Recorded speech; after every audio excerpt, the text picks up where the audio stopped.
Dan big data ini tidak hanya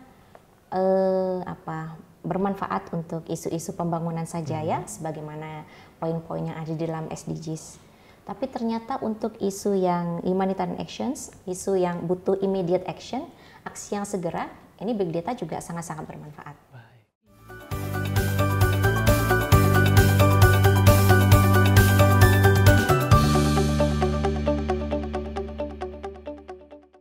Assalamualaikum warahmatullahi wabarakatuh.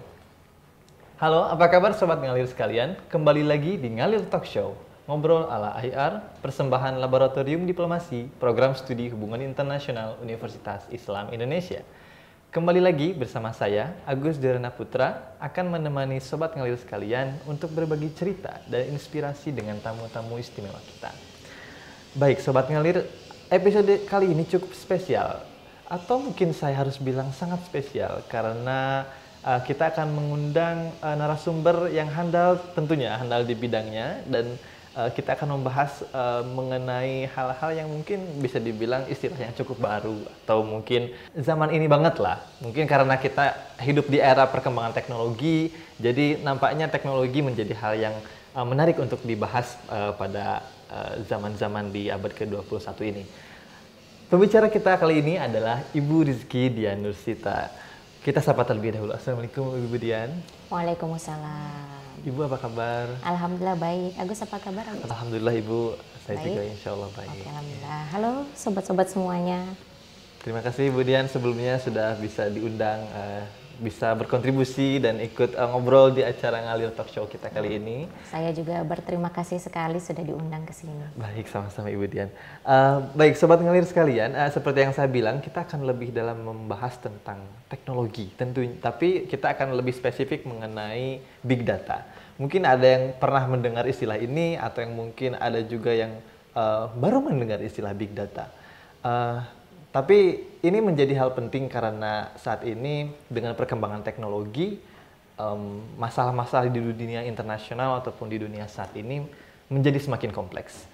Istilah hacking, lalu bagaimana orang meretas suatu komputer, waktu itu mungkin komputer tidak terlalu digunakan. Jadi masalah-masalah yang timbul masih secara fisik, kita masih bisa melihat secara langsung masalah yang ada. Namun kali ini masalah digital menjadi masalah yang cukup trending juga dan penting untuk dibahas karena saat ini kita hidup di zaman teknologi. Dan begitulah mengapa saat ini kita perlu membicarakan tentang teknologi yang secara spesifik kita akan fokus ke big data. Sebelum itu Miss Dian, mengenai big data ini saya mendengar banyak asumsi. Ada yang merasa ini dilebih-lebihkan, ada yang merasa ini memang perlu dimanfaatkan. Apa tanggapan Miss Dian mengenai hal ini? Oke, ini pertanyaan yang sangat menarik ya. Pertama, memang kalau kita bicara big data, ini isu yang memang happening dan terus berkembang di sekitar kita. Dan yang kedua, saya sangat memahami dari mana pertanyaan tadi itu muncul. Memang kalau kita bicara big data itu pada intinya adalah data yang sangat-sangat besar. Ya, karena ada 3 features atau karakteristik dari big data, bahwa pertama dari segi volumenya itu sangat besar, sangat banyak gitu ya. Kemudian yang kedua velocity, ya, bahwa big data itu sangat cepat sekali ya transfernya, atau bahkan bisa juga real time. Dan yang kedua adalah variety, jadi semakin bervariasi ya. Bicara soal volume tadi ya, karena saking banyaknya data ya, yang mana dulu mungkin tidak sebanyak ini ya, karena memang kalau kita bandingkan dengan mungkin 1 atau 2 dekade yang lalu, kalau kita bicara data, terutama data yang tersambung melalui internet ya teman-teman semua, itu memang sekarang lebih banyak. Karena apa? Karena tingkat literasi digital orang-orang di seluruh dunia juga semakin besar. Ya, jadi ya kalau misalnya harus kita rata-rata ya, negara-negara yang ada di barat, misalnya di Amerika, kemudian di Eropa itu bahkan sudah di atas 70%, 80%, bahkan ada yang 90%. Di Asia 60-70% ya, dan di negara-negara di benua Afrika pun juga sudah besar ya sekarang. Nah, karena semakin banyak orang yang melek digital, ya, yang sadar terhadap Makanya kemudian kita lihat lifestyle pun juga demikian ya. Teman-teman sekarang kalau mau belanja gampang gitu ya. Bahkan siapa di sini yang gak punya sosmed? Hampir semuanya punya sosmed. Bahkan sekarang telepon biasa dibandingkan dengan telepon melalui aplikasi pun juga lebih sering kalau kita menggunakan aplikasi ya, betul. Yang umumnya kita pakai gitu. Karena hal itu terus terjadi, makanya kemudian perkembangan data ya di internet itu semakin mengembang seperti itu. Makanya kemudian istilah big data ini muncul. Ya, itu mungkin ya dari asumsi dari orang-orang yang merasa oh ini sesuatu yang hype banget gitu. Tapi ada juga yang skeptis ya, tadi yang seperti Agus sampaikan, yang merasa bahwa oh ini adalah sesuatu yang dilebih-lebihkan atau yang di-exaggerated gitu ya istilahnya. Karena intinya big data itu adalah a bunch of data gitu kan. Intinya ya udah kayak gitu aja gitu. Ya. Tapi di luar dari dua perdebatan tadi, mungkin satu pertanyaan penting tadi yang dari tadi Agus tanyakan itu. Nah, apakah ini bisa dimanfaatkan? Kalau itu jawabannya tentu saja bisa. Ya, kita banyak sekali merasakan manfaat dari adanya big data. Walaupun mungkin di masyarakat ya, terutama kalau kita membicarakan masyarakat Indonesia, mungkin belum semua orang teredukasi mengenai apa itu big data. Ya, tapi kalau kita bicara misalnya ya berkaitan dengan decision making process, big data itu mulai dipakai, mulai digunakan ya. Kita bicara tentang kesehatan, kemudian aspek-aspek SDGs dan yang lain sebagainya. Nah, itu big data itu sudah mulai dipakai. Gitu, Gus.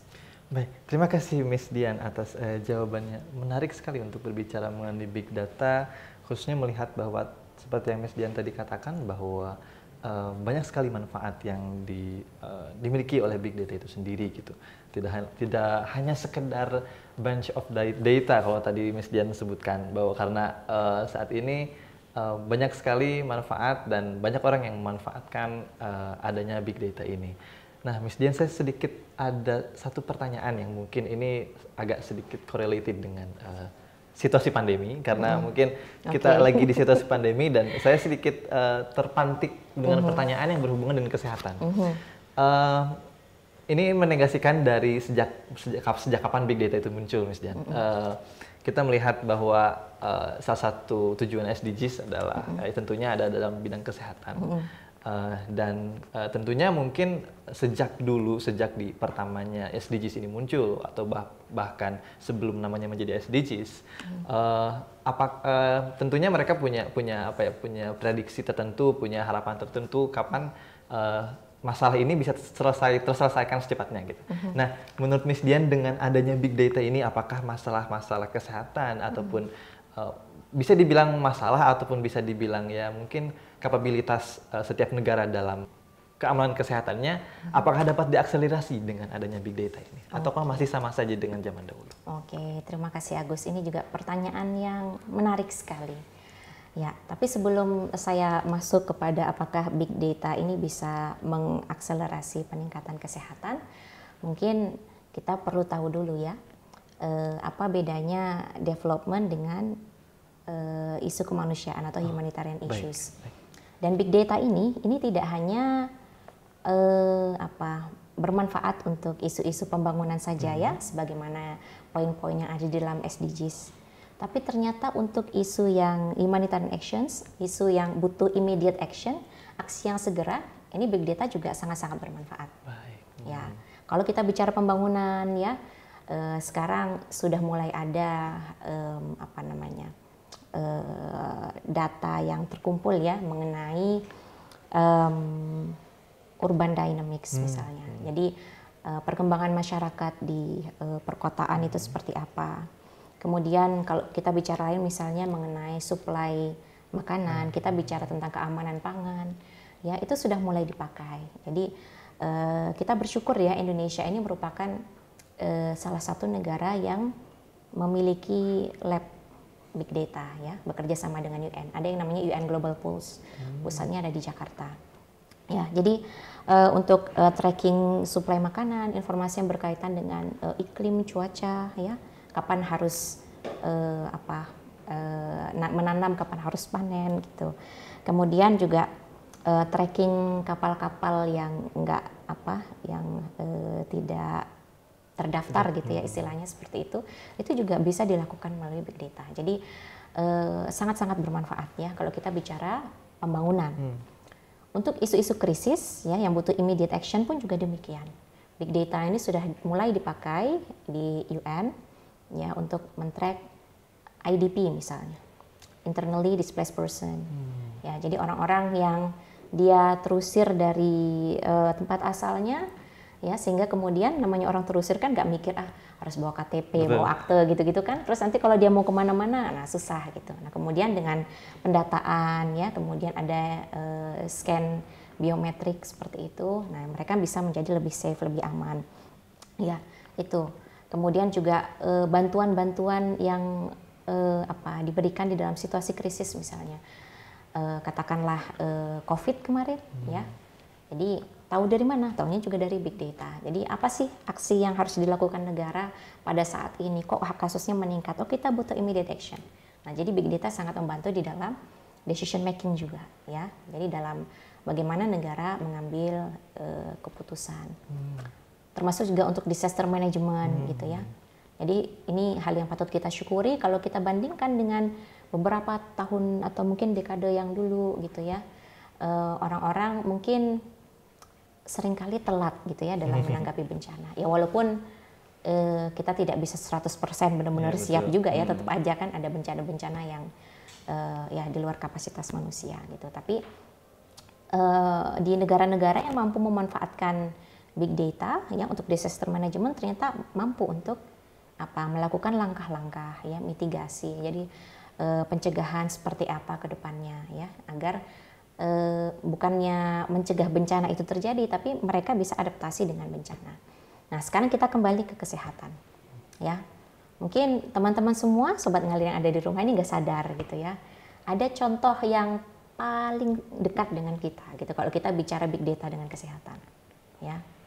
Kalau misalnya ada yang kena COVID kemarin, kemudian tes swab atau mungkin PCR, ya, itu datanya langsung masuk. Yang sudah vaksin atau belum itu datanya langsung masuk ya. Jadi karena adanya Peduli Lindungi ya, Peduli Lindungi itu informasi di situ semua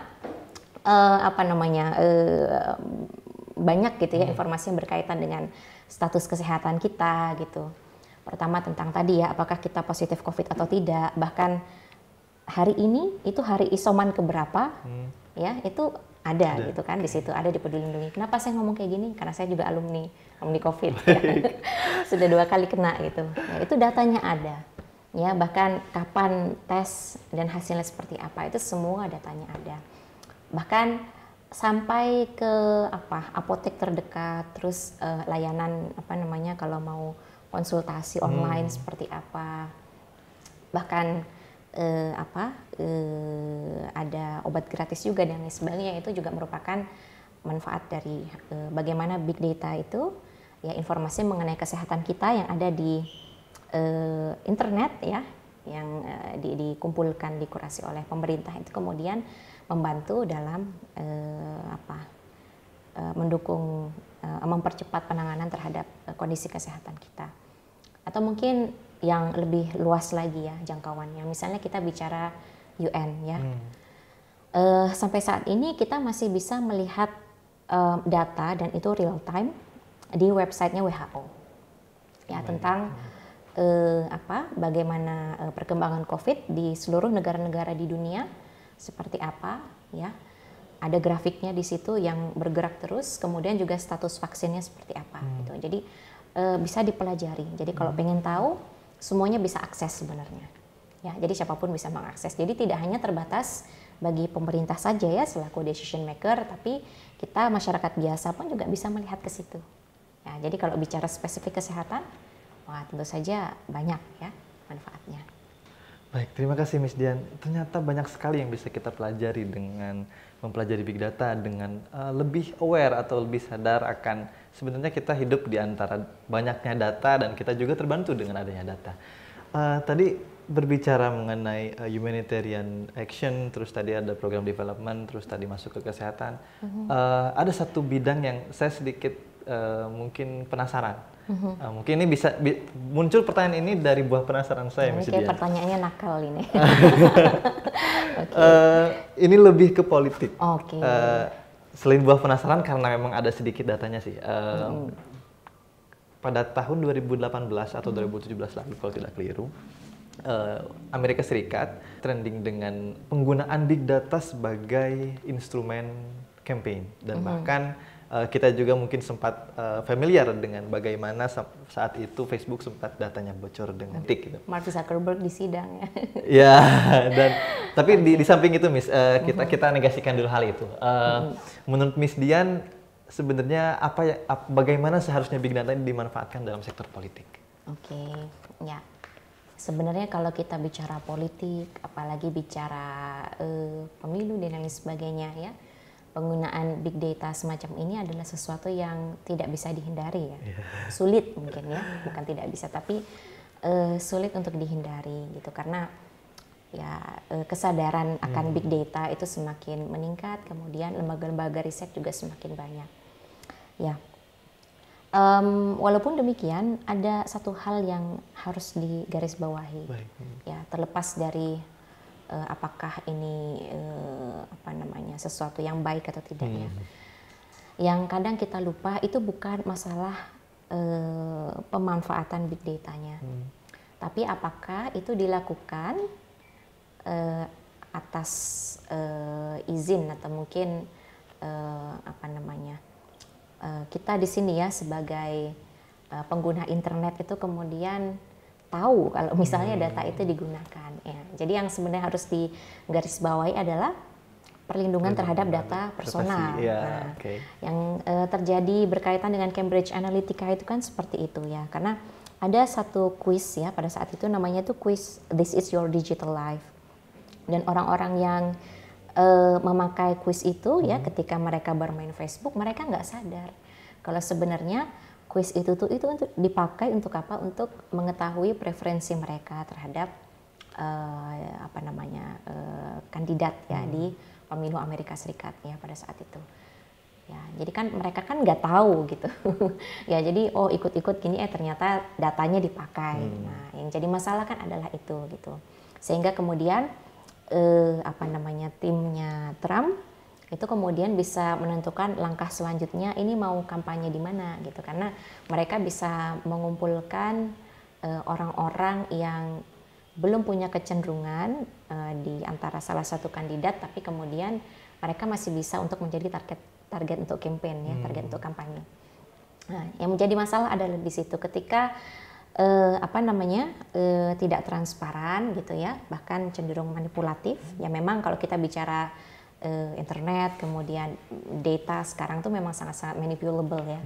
Bahkan lembaga riset pun juga demikian ya, lembaga riset yang ya terutama berkaitan dengan kampanye ya, yang benar-benar netral atau bebas dari kepentingan itu juga saya rasa juga sedikit ya. Apalagi kalau kita bicara riset-riset yang politik gitu. Ya, jadi bukan masalah apakah big data ini dibolehkan atau tidak ya di dalam mungkin kepentingan pemerintah atau mungkin politik ya. Tapi yang jadi masalah adalah bagaimana dengan perlindungan privacy tadi ya. Ya karena kan kita nggak mau dong kalau misalnya kita diintip-intip gitu kan. Nah itu kan hal yang melanggar privacy gitu. Kalau untuk di Indonesia sendiri, sebenarnya tahun 2020 itu sempat ada wacana namanya RUU PDP, ya perlindungan data pribadi ya, data personal. Ya, tapi ya sampai sekarang masih belum ada kelanjutannya gitu seperti apa. Ya. Itu Agus kalau menurut pandangan saya. Baik, terima kasih Miss Dian. Menarik sekali Sobat Ngalir karena mungkin di samping dengan banyaknya manfaat ya tentunya kita juga perlu aware terhadap bagaimana big data ini digunakan gitu. Ya kita tidak bisa menyalahkan big data itu sendiri, tapi bagaimana saat ini itu tergantung bagaimana kondisi ataupun isu yang sedang beredar atau khususnya dalam politik tadi, mungkin yang perlu diperhatikan bukan big datanya, melainkan bagaimana data personal setiap orang itu digunakan atau tanpa seizin pengguna, ataupun memang ini seizin pengguna tapi kita tidak menyadari akan hal itu. Baik, menarik sekali. Saya sedikit penasaran selain dengan manfaat dan juga beberapa isu yang beredar, Miss Dian. Sedikit informasi Sobat Ngalir, Miss Dian ini, Ibu Dian ini merupakan salah satu dosen juga di program studi hubungan internasional yang mengampu mata kuliah metode riset. Saya sedikit penasaran karena Bu Dian kebetulan mengampu mata kuliah tersebut. Saya ingin bertanya mengenai seberapa penting big data ini dalam ilmu HI, Miss. Oke, ini pertanyaan yang mudah untuk menjawabnya, tapi mungkin melaksanakannya ini, mengaplikasikan ini susah ya. Oke, kalau menurut saya pribadi, ya di dalam HI itu kan ada beberapa pendekatannya di dalam riset. Dan menurut saya pendekatan yang mixed method ya, jadi campuran antara kuantitatif dengan kualitatif ini juga bisa menjadi opsi ya bagi teman-teman yang mungkin memiliki minat terhadap HI, tapi kemudian dianalisis melalui software text mining ya dan yang lain sebagainya. Ya, jadi sangat penting ya untuk memperkaya metode dan riset di dalam kajian HI. Ya, mungkin untuk lebih mempermudah mungkin saya kasih satu contoh gitu ya. Teman-teman biasanya nih ya yang mungkin lagi tertarik dengan riset-riset yang berkaitan dengan social media misalnya, pengen tahu tentang bagaimana opini masyarakat Indonesia mengenai konflik antara Rusia dengan Ukraina misalnya. Ya, kan menentukan sampel populasi dan yang lain sebagainya. Kalau kita mau kualitatif yang biasa ya, yang pada umumnya itu kan mungkin sulit. Tapi teman-teman semua bisa misalnya mengambil itu dari opini yang berkembang di social media, ya. Dan tentu saja caranya bukan manual ya. Coba bayangkan gitu kan, ada berapa juta users ya, misalnya taruhlah Twitter atau mungkin Instagram gitu. Ya biasanya Twitter ya, Agus ya, yang mungkin isinya orang-orang yang kritis gitu ya, untuk isu-isu terkini. Ya kalau misalnya mau ngambil satu persatu gitu, itu justru akan sulit ya. Nah, teman-teman semua bisa memanfaatkan apakah software atau mungkin metode-metode yang memang tujuannya adalah untuk mengumpulkan data-data tadi, mengkurasi, kemudian bisa divisualisasikan. Ya, kemudian dari misalnya ya dalam rentang waktu 1 bulan ini misalnya, karena kemarin ada status terkini dari konflik antar kedua negara, kita pengen tahu dalam rentang 1 bulan terkini apa pendapat masyarakat Indonesia, terkhusus mereka bagi Twitter users ya terhadap isu konflik Rusia-Ukraina. Nah, itu bisa digunakan ya, analisis text mining. Kemudian banyak ya softwarenya, pakai yang agak sedikit mungkin membutuhkan skill IT yang lebih ya, misalnya kayak bahasa R misalnya, atau mungkin Python, atau mungkin mau yang lebih simple misalnya kayak Tableau, RapidMiner dan NVivo misalnya mau digunakan. Nah, dari situ kita bisa mengambil bagaimana impresi mereka, bagaimana pendapat mereka tentang itu. Apakah cenderung pro ataukah cons misalnya ya, ataukah mungkin cenderung netral. Itu semua bisa kita lihat di situ. Dan kalau menurut pengamatan saya pribadi ya, metode yang seperti ini itu masih jarang digunakan. Ya, karena memang kita terbiasa dengan kualitatif ya, terutama mungkin kalau tingkatan S1 banyak yang kualitatif deskriptif mungkin ya. Jadi lebih mengandalkan sumber-sumber sekunder gitu. Tapi kalau kita bisa belajar ini, mungkin ini akan semakin memperkaya hasanah kajian dalam hubungan internasional. Baik, terima kasih Bu Dian. Jujur saya banyak sekali belajar dari episode kali ini. Tidak hanya mengenai manfaat, tapi mungkin sebagai salah satu yang juga tertarik dengan disiplin ilmu HI, saya merasa bahwa nampaknya memang kita bisa banyak lebih belajar dengan memanfaatkan big data. Seperti yang tadi Miss Dian atau Ibu Dian katakan, bahwa saat ini kita bisa menggunakan beberapa software, tidak perlu kita harus mengunjungi luar negeri atau kita harus pergi ke luar negeri untuk bertanya mengenai opini publik gitu.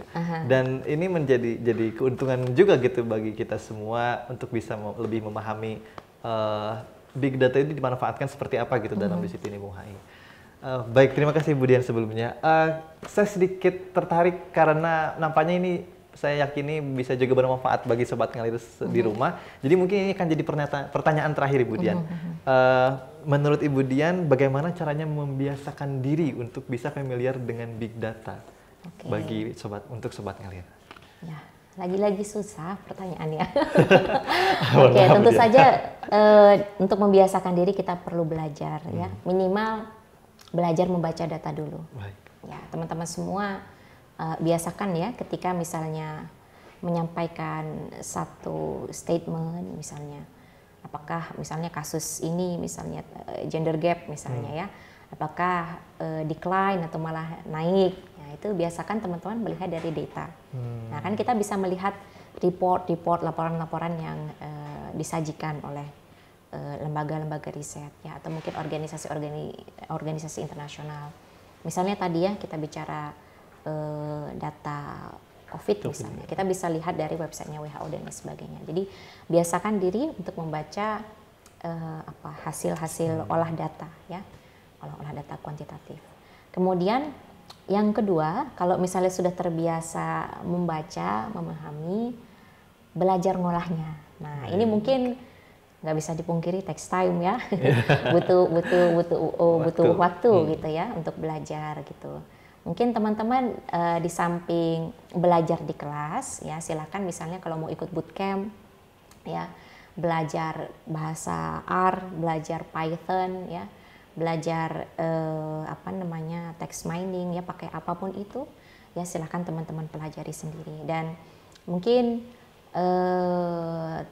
ini juga sekaligus menjadi input atau masukan ya untuk institusi lembaga pendidikan ya, terutama kalau kita bicara program studi hubungan internasional mungkin yang ada di seluruh Indonesia, mungkin bisa memasukkan ini sebagai salah satu dari mata kuliah atau mungkin skill yang kita tawarkan kepada para pembelajar ya, karena kita nggak mungkin bisa kalau nggak membiasakan diri dan nggak banyak latihan gitu ya.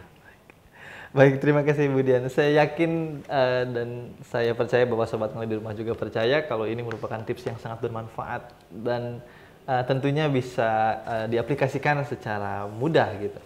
Baik, terima kasih Miss Dian sebelumnya. Nampaknya itu akan menjadi pertanyaan terakhir diskusi kita kali ini. Semoga kita bisa bertemu kembali di lain kesempatan.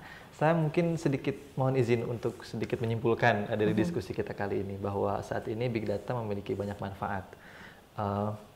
Seperti yang tadi Miss Dian katakan, selain dari bagaimana big data ini dimanfaatkan untuk program pengembangan dan juga bagaimana big data yang dimanfaatkan untuk humanitarian action atau aksi kemanusiaan, lalu bagaimana di sektor-sektor setiap sektor seperti kesehatan, politik dan sebagainya juga big data berpusat dan menjadi poin penting untuk dibahas dan juga menjadi poin penting untuk mulai dikembangkan dalam sektor tersebut. Namun kita juga perlu aware, kita tidak hanya mengetahui saja, kita tidak hanya memahami saja kalau big data ini memiliki manfaat, tapi kita juga harus aware kalau bahwasannya big data itu juga perlu kita manage, perlu kita kelola agar tidak terjadi penggunaan data privasi ataupun pribadi secara tanpa kita ketahui. Seperti yang tadi mungkin kasus yang sempat kita bahas sebelumnya. Dan tentunya dengan tips yang sudah diberikan oleh Miss Dian itu sendiri, kita bisa memanfaatkan big data, kita bisa mempelajari supaya lebih familiar dengan big data itu sendiri. Boleh nambah satu lagi? Boleh Miss Dian. Ya, nambah satu tips ya teman-teman semua. Walaupun mungkin di negara kita untuk undang-undang yang berkaitan dengan perlindungan data personal ini masih belum, tapi satu lagi, kita harus membiasakan diri untuk hati-hati terhadap apa yang kita post ya, terutama di social media. Terutama mungkin ini yang berkaitan dengan keamanan, misalnya akses terhadap uang ya, mungkin passwordnya atau bagaimana gitu. Jadi mungkin harus lebih mindful lagi ya terhadap apa yang kita share. Oke, itu. Baik, terima kasih Bu Dian. Tips terakhir yang sungguh inspiratif dan kita perlu aplikasikan juga dalam kehidupan sehari-hari dan tentunya ini sangat bermanfaat. Baik, itu saja mungkin Sobat Ngalir untuk episode kita kali ini, untuk diskusi kita mengenai Big Data bersama Ibu Dian. Sekali lagi saya ucapkan terima kasih kepada Ibu Rizky Dian Nursita yang berkenan hadir untuk diajak ngobrol bareng, berdiskusi bersama kami untuk membahas Big Data kali ini. Dan jangan lupa untuk subscribe, like, dan juga share video dan channel Department of International Relations UII. Dan nantikan episode-episode menarik lainnya. Saya Agus Zerana Putra, mohon undur diri. Assalamualaikum warahmatullahi wabarakatuh. Waalaikumsalam.